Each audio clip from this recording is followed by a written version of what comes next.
পাশে। আপনারা দেখছেন নিউজ বাংলা প্রতিদিন। আমি গীতা। দেখে নেব আজকে হেডলাইন্স। আনন্দ সংবাদ, আনন্দ সংবাদ, আনন্দ সংবাদ। গত বছরের মতো এ বছরেও নিউজ বাংলা প্রতিদিন আয়োজন করতে চলেছে শারদ সম্মান 2025। পশ্চিমবাংলার সমগ্র জেলা জুড়ে চলবে এই শারদ সম্মান 2025-এর কর্মকাণ্ড।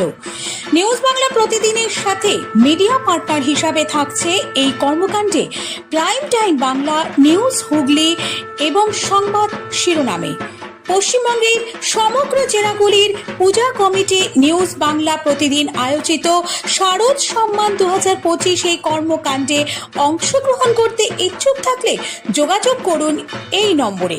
আমাদের হোয়াটসঅ্যাপ নম্বর 9339703166 এবং আমাদের ফোন নম্বর 9339703166।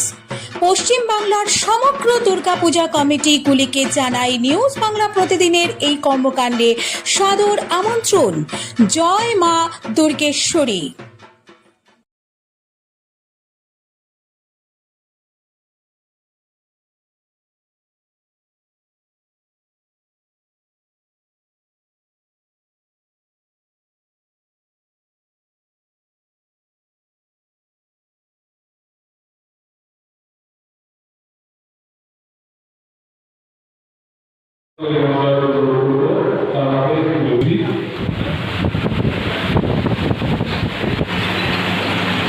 এরপর বালিকা বাণী স্কুলের অস্মিতা চক্রবর্তী পক্ষ থেকে অনেক অনেক ধন্যবাদ জানাই।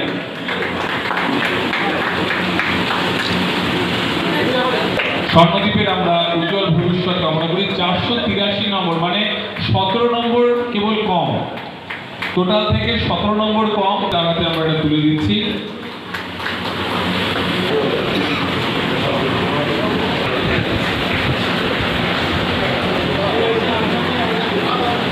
পাশ করেছে অযোধ্যা চক্রবর্তী, ক্লাবের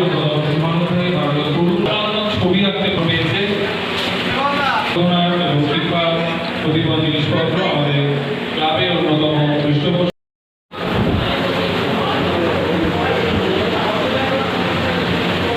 সকলে আমরা থেকে আমরা পরিচিত এই সংকল্প নিয়ে তিনসুরা ধরমপুর সোসাইটি এবছর তাদের স্বেচ্ছায় রক্তদান শিবির 8তম বর্ষে পদার্পণ।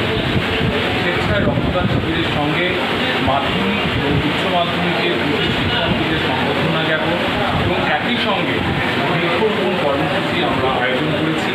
আমাদের আজকের এই অনুষ্ঠানে উপস্থিত ছিলেন আমাদের হুগলি পৌরসভার পৌরপ্রধান, আমাদের 17 নম্বর ওয়ার্ডের কাউন্সিলর, 11 নম্বরের ওয়ার্ডের কাউন্সিলর উপস্থিত ছিলেন এবং আমাদের একাধিক ভূমি বান্যবর্গের আমরা পেয়েছিলাম। আমরা প্রায় 10 জন শিক্ষার্থীদের আমরা সংবর্ধনা দিলাম আমাদের ক্লাবের পক্ষ থেকে এবং প্রত্যেক রক্তদাতাকে তাদেরকে আমরা বৃক্ষ প্রদানের মধ্যে দিয়ে সমাজ সচেতনতার একটা বার্তা দিয়েছি। এই রবীন্দ্র শিক্ষা স্কুলে আমরা বৃক্ষরোপণ করেছি এবং এই বৃক্ষ বড় করার দায়িত্ব আমরা নিয়েছি। আমাদের ক্লাবের প্রত্যেক সদস্য যেভাবে আন্তরিকভাবে এই কর্মসূচি পালন করে তার এবছরও ব্যতিক্রম হয়নি। ইতিমধ্যে প্রায় 2 জন রক্তদাতা স্বেচ্ছায় রক্তদান করেছেন। সংখ্যাটা সময়ের সাথে সাথে আরও বাড়বে। আশা করা যাচ্ছে প্রায় 50 জন রক্তদাতা স্বেচ্ছায় তাদের রক্তদানের মধ্যে দিয়ে মুমূর্ষু পথযাত্রী মানুষের জীবন রক্ষা করবে। আমরা তাদের পাশে ছিলাম, আছি, ভবিষ্যতেও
কিন্তু সুবিধা হয় যে এই যে তাদের বিপদের সময় হয়তো রক্ত বলে না যে একটা ওটা রক্ত একটা মানুষের প্রাণ বাঁচায়, সেটা কিন্তু অনেক মানুষের এই যে রক্ত যে এই সময় যে রক্ত যে কাঠ সে পেলে সে কিন্তু এটা মুখে বলে না, সে কিন্তু মনে মনে উপলব্ধি করে।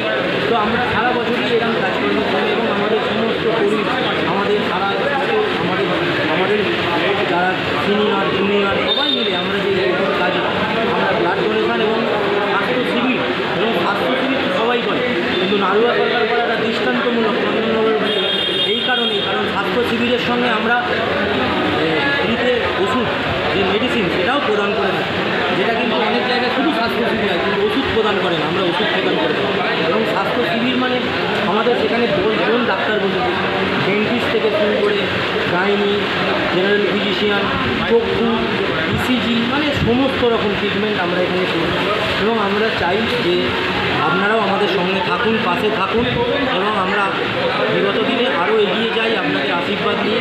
এই বলে আমার বক্তব্য আমি শেষ করছি। ধন্যবাদ। আজকে কোন ব্যাংক নিচ্ছে রক্ত? আমাদের চন্দ্রনগর হসপিটালে, আর যারা স্বাস্থ্য শিবির কোথা থেকে এসেছে? সিভিল হসপিটালে স্বনামধন্য ডাক্তারবাবুরা তারা এসছেন, তারা রক্ত দিয়েছেন। আপনার নাম? আমার নাম প্রবাল শেখ, আমি বারোয়ারি সম্পাদক।